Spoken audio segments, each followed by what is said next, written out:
வணக்கம். செல்வகுமாரின் இரவு 8 மணி வானிலை ஆய்வறிக்கை. அதிகாரப்பூர்வ வானிலை அறிக்கைக்கு இந்திய வானிலை ஆராய்ச்சித்துறை அறிக்கையை பார்க்கவும். 2024 ஏப்ரல் 2 செவ்வாய்க்கிழமை இரவு ஆய்வறிக்கை. அதிகரித்தது வெப்ப அலை. உயரழுத்த காற்று உயரழுத்தம் வங்கக்கடலில் நீடித்தாலும் உயரழுத்தத்திற்கு நிலநடுக்கோட்டு இந்திய பெருங்கடல் காற்றை, அதாவது வெப்ப காற்றை ஈர்க்க தொடங்கி இருக்கிறது. அதாவது உயரழுத்தத்தில் மேலடுக்கில் கடலுடன் இணையாத நீராவி இல்லாத வறண்ட காற்றை தமிழ்நாட்டில் கொண்டு வந்து ஏற்றுகிறது. இதனால் இலங்கையில் வெப்பச்சலன இடிமழை பொழிவிற்கு சாதகம் அமைப்பை ஏற்படுத்தியிருக்க போதிலும் வறண்ட காற்றாக தமிழ்நாட்டின் கடலோர மாவட்டங்களில் நுழைந்து நாகப்பட்டினம் கடலூர்லாம் 34 டிகிரி செல்சியஸ் இருந்த நிலையில் இன்றைக்கு 35.8, அதிராமப்பட்டினத்தில் 35.8, 36 ஆயிடுச்சு. Adirampattinam, Nagapattinam 35, Cuddalore 35 degree Celsius. அதாவது ஃபாரன்ஹீட்டில் பார்த்தீங்கன்னா 95 டிகிரி ஃபாரன்ஹீட். 35 என்பது 95 தான், 100 டிகிரியே இல்லை. 100 டிகிரிக்கு 5 டிகிரி கம்மி தான் ஃபாரன்ஹீட்டில். அதுவே கடலோர மாவட்டங்களில் மிக கோரமாக இருக்கிறது. ஆனால் மன்னார்குடியில் 100 டிகிரியை தொட்டு விட்டது, தஞ்சாவூரில் 100 டிகிரியை தாண்டி விட்டது, திருச்சியில் 104 டிகிரியை தொட்டு விட்டது. இன்னும் பார்த்தீங்கன்னா தருமபுரி, சேலம், வேலூர்லாம் 104 டிகிரி, அதாவது 40 டிகிரி செல்சியஸ், 104 டிகிரி ஃபாரன்ஹீட். மிக கோரமான ஒரு வெப்பம், மிகவும் வேதனை அளிக்கக்கூடிய, மிகவும் அவருடைய நிலையெல்லாம் சிந்தித்து பார்க்கும் பொழுது நானும் வருத்தத்துடன் இதை அறிவிக்க கடமைப்பட்டிருக்கிறேன். 41.2 டிகிரி செல்சியஸ், 106 டிகிரி ஃபாரன்ஹீட் ஈரோட்டில். ஈரோடு, காவிரி கரையோரம் எல்லாமே இதே நிலை தான், 106 தான். ஈரோடு என்பது வெப்பநிலை மானி இருக்கிற பகுதி. அதாவது கரூர் மாவட்டம், கரூர் பரமத்தியும் முதல் ஈரோடு மாவட்டம் கர்நாடக எல்லையோரம் வரைக்குமே இதே வெப்பம்தான். அதே போல் சேலம் மாவட்டம் மேட்டூர் மற்றும் எடப்பாடி, மேலும் நாமக்கல் மாவட்டத்தோட திருச்செங்கோட்டுக்கு மேற்கே நாமக்கல், பரமத்தி, வேலூர் இதெல்லாம் பார்த்திங்கன்னா கடுமையான வெப்பம். காவிரி கரையோரத்தில் ஈரோடு மாவட்டத்தில், நாமக்கல், சேலம் மாவட்டத்தில் இடைப்பட்ட பகுதியில் 106 டிகிரி ஃபாரன்ஹீட், அதாவது 41.2. மேலும் இது வரக்கூடிய நாட்களில் அதிகரிக்கும் என்ற வருத்தத்துடன் தெரிவிக்கிறேன். குறிப்பாக ஈரோடு மக்களுடைய நிலையை நான் நினைத்து பார்த்து வேதனைப்படுகிறேன், அறிவிக்க வருந்துகிறேன். இப்போது இருக்கக்கூடிய வெப்பநிலையில் மேலும் 2-3 டிகிரி அதிகரிக்கவே வாய்ப்பு இருக்கிறது. சூரியனின் குத்துக்கதிர் ஏப்ரல் 10 கன்னியாகுமரி தொட்டு ஏப்ரல் 16, 17, 18 தேதிகளில் மத்திய மாவட்டங்கள் தொட்டு, பிறகு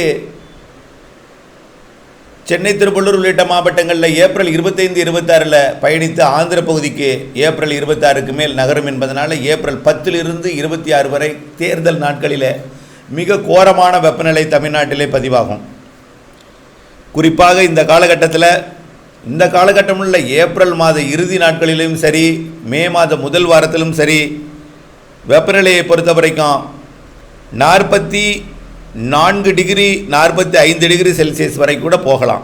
அதாவது 44 என்பது 111 டிகிரி ஃபாரன்ஹீட். குறிப்பாக ஈரோடு, நாமக்கல் மாவட்டத்தோட மேற்கு பகுதி, சேலம் மாவட்டத்தோட மேற்கு பகுதி, ஈரோடு, சேலம், நாமக்கல் மாவட்டங்கள் சந்திக்கும் காவிரி கரையோரத்தில்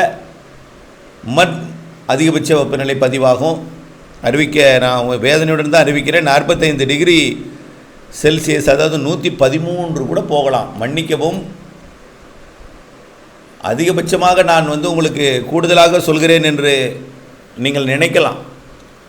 கடந்த நாட்களை பார்க்கும் பொழுது 38, 39 ஆனது, 39, 40 ஆனது, 41 என்பது ஒரே நாளில் தொட்டுவிட்டது. 41.2 டிகிரி கூடுதலாகவே விட்டது, 41க்கு மேலே.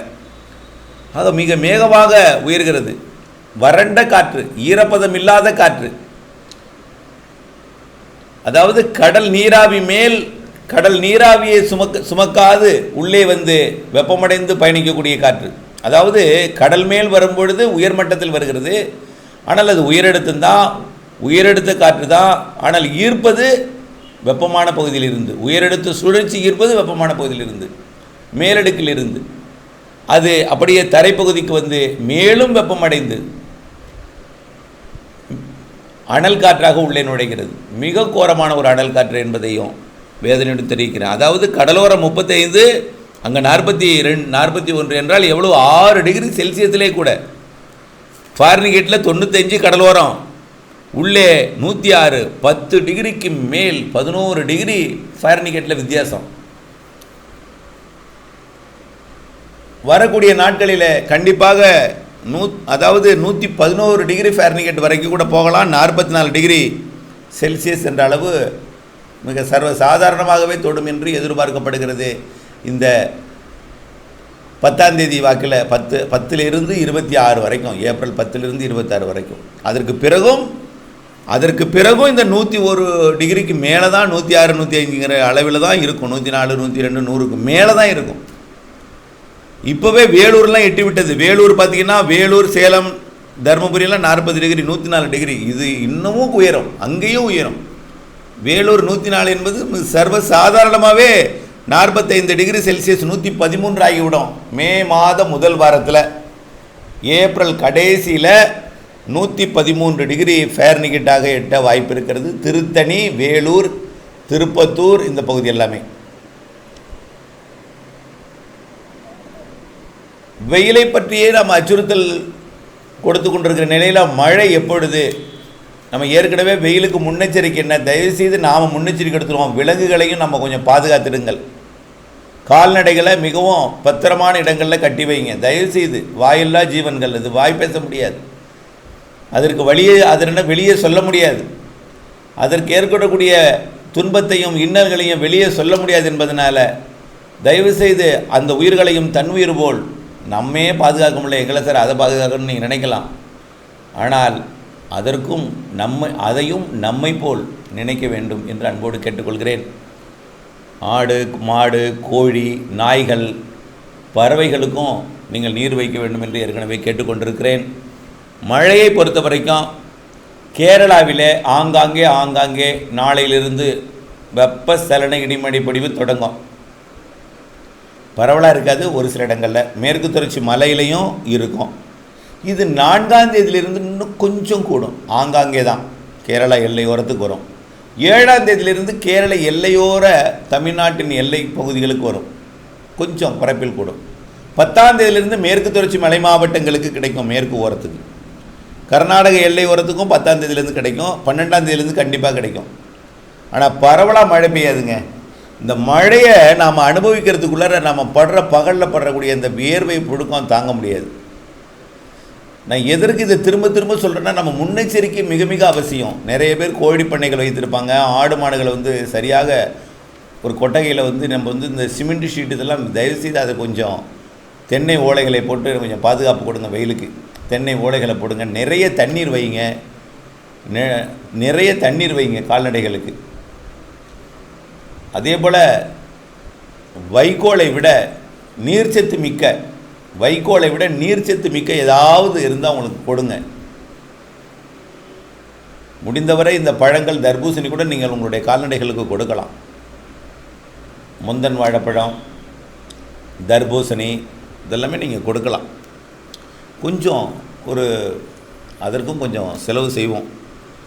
அடுத்தபடியாக மழையை பொறுத்த வரைக்கும் தேர்தலை ஒட்டிய நாட்களில் மேற்கு மாவட்டங்கள், கர்நாடக, ஆந்திர, கேரள எல்லையோர மாவட்டங்கள் கொஞ்சமாக பரவலாகும் மழை. ஆந்திர எல்லையோர மாவட்டத்தில் திருப்பத்தூர், வேலூருக்கு இருக்கும்.